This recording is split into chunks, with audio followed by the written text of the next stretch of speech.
Hi, everyone. I want to read a story about a holiday that comes at the end of Sukkot, and that holiday is Simchat Torah. And we're going to go back to our favorite Sammy Spider, Sammy Spider's first Simchat Torah. Again and again and again and again. Mrs. Spider gently rocked Sammy to sleep in their web on the Shapiro's living room ceiling. Josh was snuggled up to his mother on the couch below. "Time to put on your pajamas," Mrs. Shapiro said. "Will you read me a story first?" Josh asked. "My teacher let me borrow the book she read in school today." "Why don't you choose a book you haven't heard?" suggested Mrs. Shapiro. "I really like this one," Josh insisted. "Can you read me a story too?" Sammy asked Mrs. Spider. "Silly little Sammy," she hugged him. "Spiders don't read books. Spiders spin webs. But you may listen while Mrs. Shapiro reads to Josh."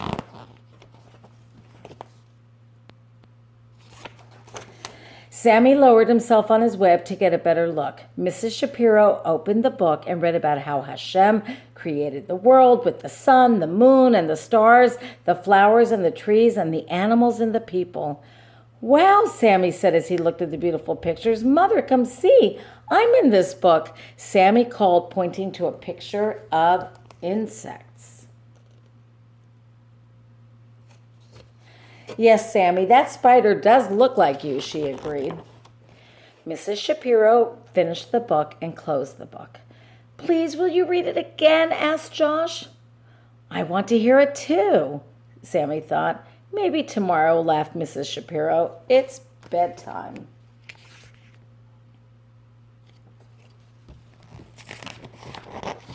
The next day, Josh dashed into the house with a small Torah scroll.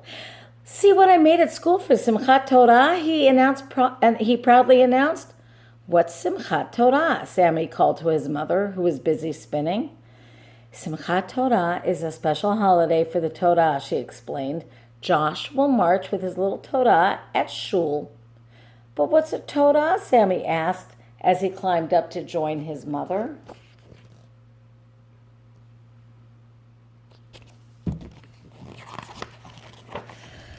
The Torah tells the story of the Jewish people. Each week on Shabbat, a part of the Torah is read, the parasha.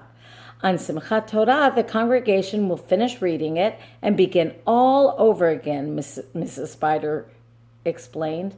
"Can we celebrate with the Torah?" asked Sammy. "Silly little Sammy. Spiders don't celebrate Simchat Torah. Spiders spin webs," said Mrs. Spider. Sammy watched Josh march around the house singing Torah, Torah, Torah, Torah, Torah, Torah, Torah, Siva Lanu Moshe. Before bedtime, Josh handed Mr. Shapiro a book. "Daddy, will you read this to me?" "Isn't this the story your mother read to you yesterday?" asked his father. "Yes, it's my favorite," said Josh. "I'd like to hear it again and again and again." The next day, Josh brought a flag home from school. "It's for the Simchat Torah parade," he said. "I know just what your flag needs," said Mr. Shapiro. He was holding a basket of freshly picked apples. Sammy watched Josh wash the apples while Mrs. Shapiro stirred a pot of sweet syrup on the stove. When the syrup cooled, she helped Josh dip the apples into the mixture. "What are they making?" Sammy asked.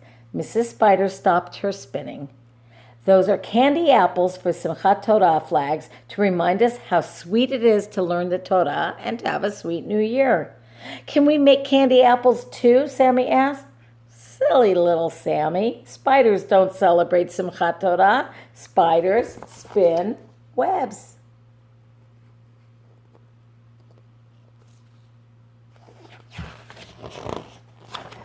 That evening, as the Shapiros got ready for Simchat Torah at night, Sammy crawled down to get a closer look at the candy apples. The shiny coating felt sticky as he climbed onto the tray. He tried to move, but he was stuck.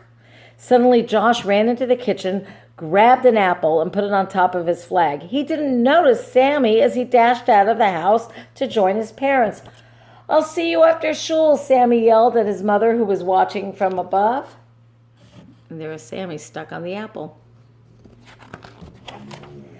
At shul, Sammy watched the rabbi take out all the Torah. He handed them to Josh's father and other grown-ups. They paraded in a circle, singing and dancing with the Torah. Josh and all the other children joined in, carrying their little Torahs and waving their flags. Sammy giggled as he clung to the apple on top of Josh's flag. After a while, the rabbi put one of the Torahs down and opened it up. He started to read from it. "Tomorrow we will finish the entire Torah and begin to read it all over again, starting with Bereshit, the beginning of how Hashem created the world." "That's my favorite story," said Josh as he whispered to his parents. When the Shapiros came home, Sammy pried himself off the apple and scurried up to the web, his feet still sticky.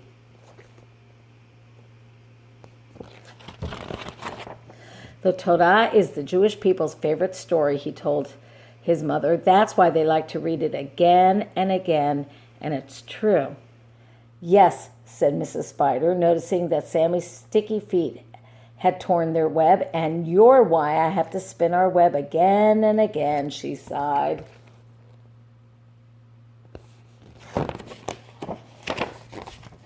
And that's the end. So hopefully you learned from that book and from your teachers that on Simchat Torah, we finish reading the Torah in shul. We don't put it away forever. We take it out and begin all over again.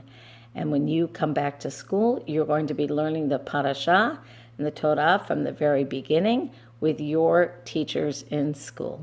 Chag Sameach.